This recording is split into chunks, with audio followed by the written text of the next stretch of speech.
Friends ఈ వీడియోని చూసే ముందు ఈ వీడియోని మాత్రం తప్పకుండా లైక్ చేయండి, అలాగే మన ఛానల్ని సబ్స్క్రైబ్ చేసుకోండి, పక్కన ఉన్న బెల్ ఐకాన్ మీద క్లిక్ చేయండి, మీకు ఆల్ నోటిఫికేషన్స్ వస్తాయి. తర్వాత కామెంట్ సెక్షన్లో మాత్రం దిస్ వీడియో ఈజ్ అమేజింగ్ అని టైప్ చేయండి. హలో హాయ్ ఫ్రెండ్స్, నా పేరు శ్రీనివాస్, మీరు చూస్తున్నారు ఎస్పీఎన్ ఎడ్యుకేషన్ యూట్యూబ్ ఛానల్. మొత్తంలో పీఎం కిసాన్ పేమెంట్ గురించి భారీ బిగ్ అప్డేట్ అందించింది కేంద్ర సర్కార్. ముఖ్యంగా మోదీ కార్యాలయం నుంచి బిగ్ అప్డేట్ వచ్చింది. అయితే పీఎం కిసాన్ ఇప్పటికే 16వ విడత డబ్బులు అందరికీ చేరాయి. ఇక 17వ విడత డబ్బులు ఎప్పట్లో రానున్నాయి.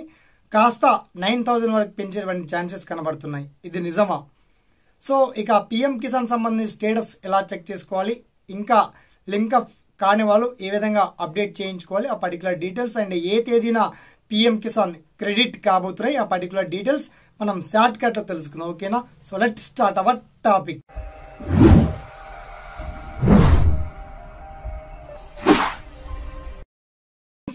మొత్తంలో మోదీ పీఎం కిసాన్ 17వ విడత డబ్బులకు సంబంధించి ముహూర్తం ఫిక్స్ చేశారండి. ఓకే, ఆ పేమెంట్ ఇప్పట్లో రావు, ముందుగానే మీకు ఇన్ఫర్మేషన్ ఇస్తే చాలా బాగుంటుంది. బట్ కొన్ని కండిషన్స్ అయితే ఉన్నాయండి. 2018 మార్చ్ 31 లోపు 2018 మార్చి 31వ తేదీ వరకు ఎవరికైతే గతంలో ల్యాండ్ రిజిస్ట్రేషన్ మీ పేరు మీద ఉన్నాయో వాళ్ళకి మాత్రమే ఇక పీఎం కిసాన్ వస్తున్నాయి. ఇక నెక్స్ట్ ఈ విడతలో, ఈ 17వ విడతలో కూడా మీ అందరికి రావాలి అంటే మీరు జస్ట్ అప్డేట్ చేయించుకోవాలి. ఈ కేవైసీ అంటే ఆధార్ కార్డు కావచ్చు, pan card, bank account passbook, land account and link up అయి ఉన్నటువంటి మొబైల్ నంబర్, ఇవన్నీ జిరాక్స్ కాపీలు వన్స్ మీరు అగ్రికల్చర్ ఆఫీసర్లను సబ్మిట్ చేయండి. ఓకే, మీ గ్రామ అగ్రికల్చర్ ఆఫీసర్ అది కూడా ఇప్పుడు తీసుకోరండి. ఓకే, ఎలక్షన్ కోడ్ పడింది కాబట్టి దయచేసి బిఫోర్గా ఎందుకు చెప్తున్నారు సార్ అంటే ఇది 100% వచ్చేటువంటి స్కీమ్.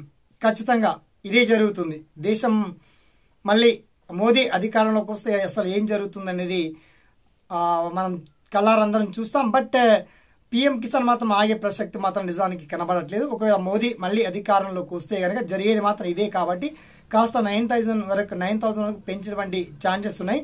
బట్ అధికారిక ప్రకటన మాత్రం మనకు రాలేదండి. ఓకే, మొత్తంలో PM Kisan payment July 1st వీక్లో వస్తున్నాయి. ఓకే, అయితే ఇక మీరు అప్డేట్ చేయించుకోని వాళ్ళు ఈ ఆధార్ కార్డు కావచ్చు, పాన్ కార్డు కావచ్చు, మీ land account number, next land passbook నెంబర్తో పాటు bank account number, next mobile number, link up అయి ఉన్నటువంటి మొబైల్ నంబర్, అవి మీ గ్రామ అగ్రికల్చర్ ఆఫీసర్ని సబ్మిట్ చేస్తే ఆటోమేటిక్గా అప్డేట్ అవుతుంది.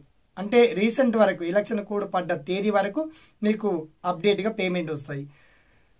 దెరాఫ్టర్ అనేది డిసిషన్ అనేది గవర్నమెంట్ చేతుల్లో ఉంటుంది. మనం చేసుకుంటూ ముందుకెళ్ళాలి. మొత్తంలో పీఎం కిసాన్ దీనికి సంబంధించి డీటెయిల్స్ అన్ని తెలుసుకోవడానికి pmkisan.gov. అఫీషియల్ వెబ్సైట్ ద్వారా ఆంధ్రప్రదేశ్ కావచ్చు, తెలంగాణ కావచ్చు, ప్రత్యేకించి 2 తెలుగు రాష్ట్రాల సెపరేట్ లింక్ ఇచ్చామండి. అండ్ మీ గ్రామాలకు సంబంధించి బీఆర్ఓల నంబర్ కావచ్చు, అండ్ ప్రత్యేక అధికారుల నంబర్లు, టోల్ ఫ్రీ నంబర్లు కూడా పీఎం కిసాన్ సంబంధించి అప్డేట్ చేశాను. దీనికి సంబంధించి పీఎం కిసాన్ పేమెంట్ మాత్రం మనకి జూలై 1st వీక్లో క్రెడిట్ కాబోతున్నాయి. అది 9,000 అంటే మనకు 3,000 రావాలి. అది సాధ్యమవుతుందా లేదా తెలియదు, ఇంకా అధికారిక ప్రకటన రావాలి. బట్ పీఎం కిసాన్ పేమెంట్ మాత్రం మనకు ఈ మేలో నెక్స్ట్ మంత్లో రాదు, జూన్లో కూడా రాదు, జూలైలో క్రెడిట్ చేస్తామని చెప్పేసి ఏకంగా మోదీ కార్యాలయం నుంచి అప్డేట్ రావడం జరిగింది. ఓకేనా? ఇది పీఎం కిసాన్ సంబంధించి అప్డేట్ ఇన్ఫర్మేషన్. దీనికి సంబంధించి మీకు ఏదన్నా డౌట్స్ కావచ్చు, ఎలా అప్డేట్ చేయించుకోవాలి సార్, ఎలా చెక్ చేసుకోవాలి మేము బెనిఫిషియరీ స్టేటస్ అనేది చాలా క్లియర్ అండ్ వెల్కట్గా వీడియో కింద లింక్ ఇచ్చాము. ఓకేనా? అయినప్పటికీ మీకు ఏదన్నా సలహాలున్నా, సందేహాలున్నా వన్స్ మీ ఒపీనియన్ని కామెంట్ సెక్షన్లో కూడా చేయండి. సదా మీ సేవలో ఈ SPN education YouTube channel. Thanks for watching. జై హింద్.